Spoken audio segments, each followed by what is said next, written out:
I was at that meeting. I don't go to that many meetings. I was at that meeting. Did Mayor Martell have a zero because he was going to use surplus as in the past? We always use a little surplus, but not the amount that was taken out for this No, my budget. question is, MAWA always kept its taxes down because Mayor Martell would dip into the surplus to keep everything the same, correct? Yes. Okay. So when you say that Mayor Martell had a zero increase, it was because he was going to use the surplus to No, he had a balance it zero out. negotiation with the contracts. In other words, nobody in town was getting a raise, and the two unions agreed to it. The only one that didn't was the police union. And Mayor Martell said he would go to arbitration, if necessary, to get that to zero, or lay off police officers.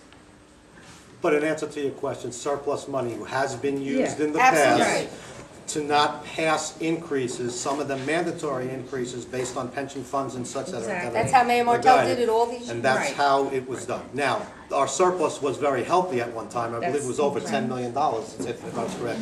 And what are we down to? 10 years ago. Yeah, We're down yeah. to 6.2 to 6.5. And where are we now? About $3 million? 6.2 to 6.5. No, we're less than that. Less than $3 million? I mean, No, yeah. not less than 3, less than 6.2 6. million is roughly where it is, and I think at the end of this year, we might be 6.5. Okay, that's our savings account. We got to be very careful. With everything that's going on, we need to be able to tap into that Exactly. without using it to try to keep taxes down. We need to look for other ways to try to keep taxes down. Thank you. You want me to step between you guys? I mean, it might be prudent. We'll go out and talk afterwards. I know. We'll agree to disagree. Lisa and I have worked together for 11 years. I respect Lisa, and I think Lisa respects me. We're I both just running don't for the think same Lisa- office. I and just we don't are- think we are- one person has built this whole town. Not at According all. to your ad, you built the whole town by yourself. I'm sorry. There's 7 people on the council, and 7 people go through the budgets, and 7 people have their say. And I think our council, and all the councils I've sat on, have been pretty good, and they care as much as anybody standing up here. And in every speech I've given, at every event, I commend the councils from previous, going back to the early 90s, because there was some fantastic planning done in this town. You know, with C200 zones that were put in place, which is everything on the west side of the river to preserve all the land in Mawa. So, you know, and I've commended all councils going back a long way. Next question. Lynn McLuhan, I live in Mawa. Mr. DePizzo, in the last 7 months I've become politically aware. Okay. And I've been paying attention and listening, and I've been very impressed with your ability to talk a lot, and say a lot, and quote a lot of facts and things. But when I went looking at what I heard you say, Right. I couldn't find data to back up some of it, Which made particular me, data? I'm not done, which made me wonder if you were making things up. And then fear-mongering. I've heard a lot of fear-mongering coming from you. Okay. And my question in that vein is about your campaign literature. In the letter written by Freeholder Hermanson, Right. talking about financial expertise, you're saying one of the candidates has no financial management experience and the other has never reviewed a municipal budget or participated in a budget hearing over the years. And it seems to me Bill LaForette's been running a gas station for almost as long as I've been in Mawa. That's financial management. And I don't see how Lisa could have sat through 23 years on the council and never reviewed a municipal budget or participated in a budget hearing over the years. So my question is, what are you talking about? Well, first of all, I didn't write that. If you notice, it's signed by Freeholder Hermanson. Which who is was- set out on your literature. Which is fine. You That's should have read it. Right. And if you notice, what that doesn't say is it doesn't say that Lisa doesn't have any budget experience. She does have budget experience.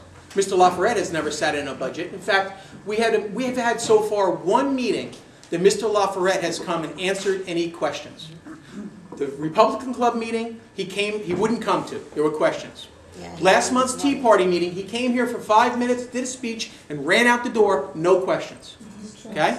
We did a real Vista meet the candidates night. He got destroyed. I asked him, how much does it cost to save the normal taxpayer 1 cent on your taxes? I'm not here to speak specifics. I said, does that mean you don't know? And I informed him it takes $520,000 in our municipal budget to save 1 penny of your taxes. I then asked him, do you know what an anticipated surplus is? Do you know the difference between that and zero-based budgeting? Okay? He started to quote something that I said about our water budget, about surpluses. And he read it from wherever he had it from. And he had absolutely no idea. So then I proceeded to explain how the Township of Mahwah does our budgeting. Last Wednesday night, at the library board. Okay? I found out the week before, a month or so before that, I was called, invited, told about the format. At that time, I turned around and said that, you know what, this format isn't really useful. This is useful. You guys have questions. You want to hear our opinions. We're going to tell you our opinions off the cuff without having somebody write me a speech. Okay? And I think that's important. And I think Lisa and I are equally able to do that. Okay? Mr. LaForette, I found out later on, wouldn't come to the library board meeting if there were going to be questions asked.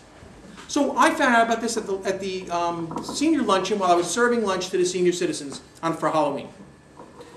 So I made an issue out of it on Wednesday night because I tried to change the format because I didn't think it was right that they were accommodating one candidate and really not being fair to us. So if everybody notices in the first 5-minute speech that everybody was able to give and everybody talked about themselves, I figured you guys have heard enough about who I am and what I am. I went on and I actually challenged the candidates and the library board to change the format to this style format where you can ask questions and know who we really are. So, and he wouldn't do that. Did you answer the lady's question though, sir? Yes, I believe I did. Did you? One candidate has no financial management experience and the other has never reviewed a municipal budget or participated in a budget hearing over the years. That just sounds like a slur. Well, if you look at everything that's been written about myself and Lisa by the candidate, I mean, all that's come out of that camp is negative campaigning. That's a dig. You're absolutely right. Yeah, it is. Mr. LaForette has never done anything in the municipality on a governmental level. Yeah, he expects to step up and become mayor. No, I see him as the candidate who doesn't want to talk to the electorate. Correct. And Lisa has never managed a large number of people. I have 300 employees that work for me at the Fountain Spa. I had a second part to my question too, which was that obviously not being a town council member in March, you had no way of voting as a town council member on the mall ordinances. Have you ever had second thoughts about your lack of using your mayoral veto to say, gee, there's a lot of kerfluffle here, maybe we should wait and give it some time? Have you ever had second thoughts about not I had second thoughts vetoing before I it? signed it. I had second thoughts before I signed it. Well, that was dumb. Okay. You didn't listen. Well, that's where we disagree on management. I work for the Mayor people. President, when I asked the same question to you Yeah. about the veto, you said to me it was not your job to second guess your council. Actually, a lot of the decision that I made about whether to sign it or not was supporting my council. Oh, some wondered if you were bought. Yeah, I'm sorry. I think that was rude and inappropriate. Okay? And talk about allegations without proof. Do you have any proof that I have taken any type of monetary or anything? I'm sorry. I'm asking you a question. That was wrong. Understand, I've had rumors said that I've been paid, I'm doing insurance there, I'm doing all kinds of things. I am getting absolutely nothing from False Crossroads. allegations like that in front of the Folks, crowd. that's wrong. Why? He does it all the I'm time. sorry. Wait, stop. Everybody, stop. Everybody up here I apologize. running for office cares about Mahwah. Our only difference is the way we want to do it and how we want to do it and how we listen to the people. But anybody, any of the candidates here tonight, from the freeholder board to the freeholder that's here, they care a certain thing to give their time. This is a time-consuming job, and you get caught in the supermarket with people asking you to do things or complaining to you. This is a full-time job and you have to care. And all three of us care. I'm not defending him. I'm not defending him. I'm saying all three of us care about Mahwah. We just have a different way of doing it, and it's up to you to vote who you want. Correct.